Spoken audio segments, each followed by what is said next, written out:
जहां का व्यवसाय आईएएस, पीसीएस और डॉक्टर होने चाहिए थे, उनके पिताजी के समय में जहां अपहरण एक उद्योग बना दिया गया था और रंगदारी, वो व्यक्ति बात करेगा। जिनके समय में एक आईएएस की पत्नी आज जो दलित वोट मांगने का ढोंग करते हैं और शोषितों के साथ खड़े होने का स्वांग रचते हैं, मैं पूछना चाहती हूँ, जिसके समय में एक दलित आईएएस की पत्नी, उस पत्नी की माँ, उसकी भतीजी और उनकी नौकरानियां सालों साल शोषण का, शारीरिक शोषण का शिकार होती रही।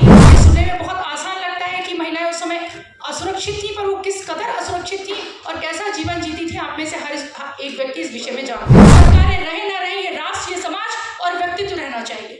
उस विषय पे हम बात करना चाहते हैं। क्या बिहार के युवाओं को एक ऐसा व्यक्ति मंजूर है कि हमारी बहनों को, आप लोग पत्रकार हैं, व्यक्ति मंजूर है जिसके समय में आईएएस की पत्नी सुरक्षित ना हो?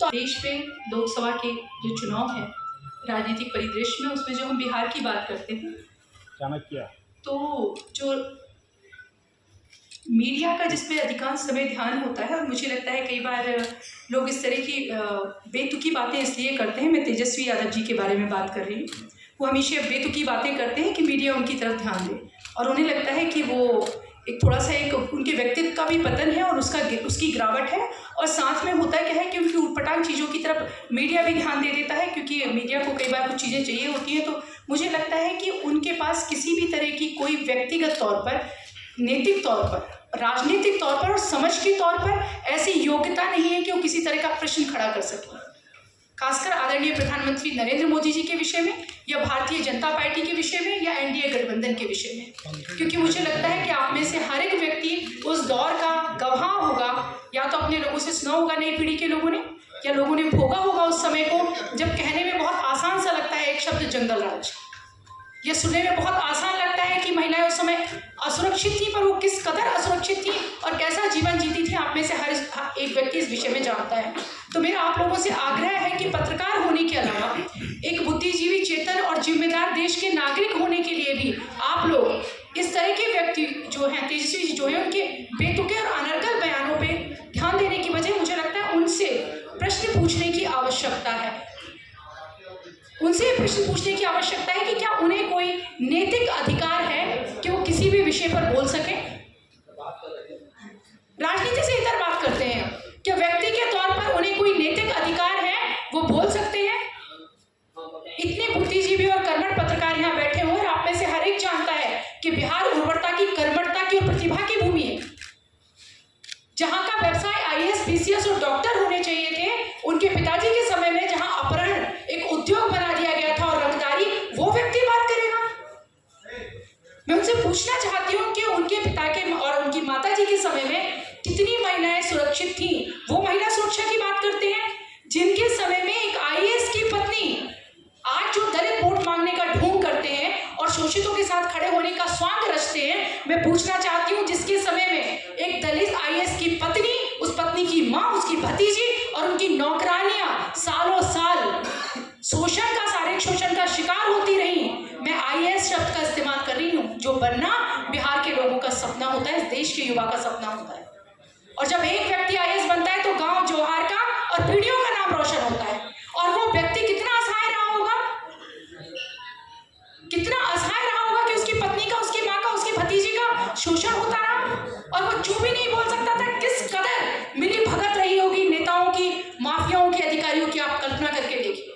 आप सिर्फ उस जगह पे खुद को खड़े करके देखिए। मेरी महिला मित्रों, मैं आपसे कहना चाहती हूँ, विषय राजनीति का नहीं है। हम अटल जी के कार्यकर्ता हैं। भारतीय जनता पार्टी के लिए सरकारें रहे न रहे, ये राष्ट्र, ये समाज और व्यक्तित्व रहना चाहिए। उस विषय पे हम बात करना चाहते हैं। क्या बिहार के युवाओं को एक ऐसा व्यक्ति मंजूर है कि हमारी बहनों को, आप लोग पत्रकार हैं, व्यक्ति मंजूर है जिसके समय में आईएएस की पत्नी सुरक्षित ना हो?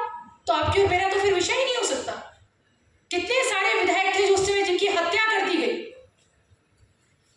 जहां जनप्रतिनिधि सुरक्षित नहीं, आईएएस की पत्नी सुरक्षित नहीं, उसका परिवार सुरक्षित नहीं, और अगर उनके सिर फिरे सालों का मन कर जाए, या उनके समय के जो बड़े बड़े गुंडे हैं उनका मन कर जाए, तो फिर घटित होगा कोई शिल्पी गौतम कांड। पढ़ा होगा आप लोगों ने शिल्पी गौतम कांड। उनके यहाँ सुरक्षित है उनकी हवाई जहाज से सिंगापुर से बिहार की धरती पर उतरी हुई बहन। उनके लिए महिला उत्थानकार थे, अपने घर की बेटियों को टिकट देना, राज्यसभा भेजना, सदन में भेजना, उन्हें नेता बनाना, उन्हें स्थापित करना। मुझे लगता है सिर्फ भारतीय जनता पार्टी और एनडीए गठबंधन विषय बिहार के भविष्य का है। हम लोग, आप भी पत्रकार लोग, आप एक चौथा स्तंभ है, साथ ही साथ बहुत बुद्धिजीवी और चैतन्य लोग हैं। आप बिहार को कैसा देखना चाहते हैं? मैं तो उनसे एक बात और कहना चाहती हूँ, महिलाओं की सुरक्षा के तहत वो जाति की बात करते हैं ना, वो करें जाति पर बात, स्वागत है, साधुवाद है, बशर्त कि वो जाति के लिए ही ईमानदार हो। मुझे पता है कि उनके आने के बाद जाति विशेष के, जिसके वोटों पर भावुक अपील करके वो सत्ता में आते हैं, उसके कितने लोगों को उन्होंने IAS, PCS, डॉक्टर, इंजीनियर बनने के लिए प्रेरित किया। उनके पिता ने तो यही सिखाया ना कि लाठी में तेल पिला के तैयार रहिए। अपने बेटों को भी उन्हें यही सिखाना था कि आप भी लाठी में तेल पिलाइए, बेटियों को भी यही सिखाना था। उन्हें सिंगापुर में नहीं बिहाना था, उन्हें हरियाणा के बड़े परिवारों में नहीं बिहाना था। मेरे साथियों, मैं बार बार एक बात कहना चाहती हूँ, सरकारें बन जाएंगी, आएंगी जाएंगी, पर आने वाले समय में बिहार कैसा होगा? आप में से अधिकांश की इच्छा होगी, पत्रकार भी यहाँ बैठे हुए हैं, कि एक मौका मिले और आप दिल्ली चले जाएं, पुणे चले जाएं, बैंगलोर चले जाएं। इसके लिए जिम्मेदार कौन है? इसके लिए जिम्मेदार, बहुत मजबूती और जिम्मेदारी से कहना चाहती हूँ, सिर्फ और सिर्फ लालू जी का परिवार और उनकी मानसिकता, उनकी प्रवृत्ति है। भारतीय जनता पार्टी का हर कार्यकर्ता अपनी पूरी सक्षमता, अपने